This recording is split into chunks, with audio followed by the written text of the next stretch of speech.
ഉദ്ഘാടനം കഴിഞ്ഞ് 3 മാസം പിന്നിട്ടിട്ടും കയറിക്കിടക്കാൻ കഴിയാതെ ഫോർട്ട് കൊച്ചിയിലെ തുരുത്തിയിൽ നിർമ്മിച്ച ഫ്ളാറ്റ് സമുച്ചയങ്ങൾ.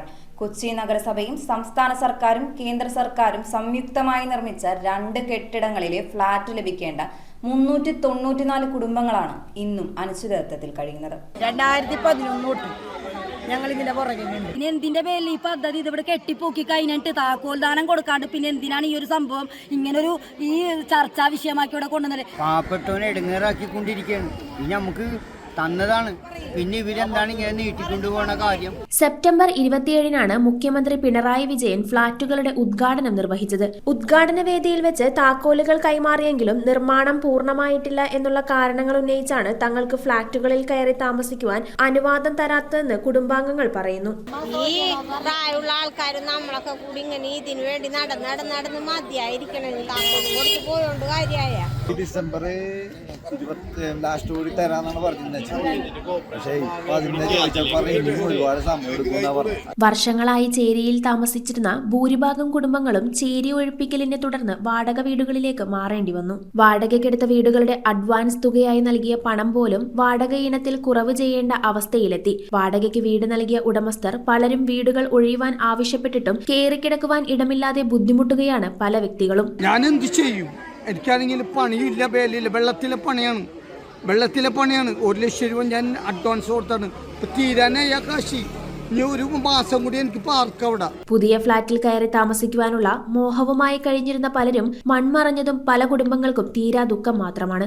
ഇന്ന് കിട്ടുന്ന ആളെ കിട്ടും. ഇതിപ്പോ 3 മാസം കഴിയണമെന്നാണ് പറഞ്ഞത്. 3 മാസം കഴിയുമ്പോഴേക്കും ആൾക്കാർ ബന്ധപ്പെട്ടവരൊക്കെ മരിച്ചു കഴിഞ്ഞു. അപ്പൊ ഇന്ന് കിട്ടുന്ന ആളെ കിട്ടും, മറ്റന്നാളെ കിട്ടും. ഇങ്ങനെ ആയാലും എന്ത് ചെയ്യും?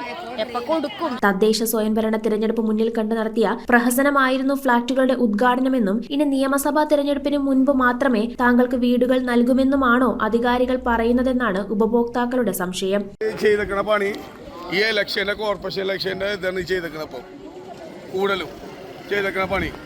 ഇത് ഈ ഫ്ലാറ്റ് കൊടുക്കുന്നത് കംപ്ലീറ്റ് പണീൻ്റെ ഒക്കെ തീർന്നതിന്റെ ശേഷമാണ്, വെള്ളം ടാങ്കിന്റെ കംപ്ലീറ്റ് പണി തീർന്നതിന്റെ ശേഷമാണ് ഫ്ലാറ്റ് ഉദ്ഘാടനം നടത്തണ്ട. ഇത് ചെയ്യേണ്ട പണി അങ്ങനെയാണ്. ഈ ജനങ്ങളെ ബുദ്ധിമുട്ടിക്കുന്ന പണിയാണ് ഇപ്പൊ ചെയ്യണത്. വാടക കൊടുക്കാൻ ഇല്ലാത്ത ആൾക്കാരാണ് കൂടുതലുള്ളത്. കൈക്കുഞ്ഞുങ്ങളുമായി വാടക വീടുകൾ മാറി മാറി താമസിക്കേണ്ട അവസ്ഥയിൽ നിന്ന് മോചനമുണ്ടാകണമെന്നും തങ്ങൾക്ക് എത്രയും വേഗം ഫ്ളാറ്റുകളിൽ കയറി താമസിക്കുവാനായി സൗകര്യമൊരുക്കണമെന്നും അധികാരികളോട് അപേക്ഷിക്കുകയാണ് കുടുംബങ്ങൾ. ബഹുമാന്യനായ മുഖ്യമന്ത്രി വന്ന് സെപ്റ്റംബറിൽ ഉദ്ഘാടനം ചെയ്തു. ബഹുമാന്യനായ മേയർ അനിൽകുമാർ സാറ് പറഞ്ഞ് അത്രയും നല്ലൊരു ലൊക്കേഷനാണ്, ഇവിടുന്ന് പോകാൻ തോന്നല്ല, കൊച്ചിയുടെ ചരിത്രത്തിൽ ആദ്യമാണ്. അതിനെ കുറെ ജനങ്ങളും പിന്താങ്ങി, ഞങ്ങൾക്ക് വീട് കിട്ടി. അപ്പൊ താമസമായി തന്നെയാണ് ജനങ്ങൾ കരുതിയത്. പക്ഷെ സത്യത്തിൽ അങ്ങനെയല്ല. ഇത് ആർക്കും തന്നില്ല. സത്യം പറഞ്ഞാൽ വാടക കൊടുക്കാൻ കഴിവില്ല സാറേ.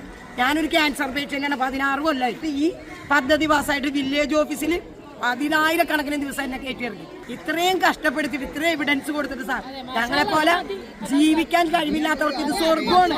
പക്ഷെ ഇത് ഞങ്ങളുടെ കയ്യിലേക്ക് തരണം, തന്നിട്ട് വേണം. നിവൃത്തികേടുകൊണ്ടാണ് ഈ താക്കോല് വന്ന് താമസവാസനികമായി എന്ന് പറഞ്ഞു കൊടുത്ത് നമുക്ക് എന്തുകൊണ്ട് കയറിക്കൂടെ? ഇതിലും വലിയ വലിയ ഫ്ളാറ്റുകൾ ഓരോരുത്തർക്ക് കൊടുത്ത് താമസമായിട്ട് കഴിഞ്ഞിട്ടുണ്ട്. റോട്ടിലാണ് ഇരിക്കണത് സത്യം പറഞ്ഞിട്ടുണ്ടെങ്കിൽ. News bureau, Kochi. കമ്പ്യൂട്ടറിൽ നിങ്ങളുടെ കാഴ്ച പരിശോധിക്കുവാൻ ക്വാളിഫൈഡ് ഒപ്ട്രോമെട്രിസ്റ്റിന്റെ സേവനം ലഭ്യമാണ്. KR opticals, near federal bank, Palluruthy, opposite TB hospital, Karuvelippady, combustion മുക്ക്, കുമ്പളങ്ങി. 1008 ജംഗ്ഷൻ, അരൂക്കുറ്റി, വടുതല.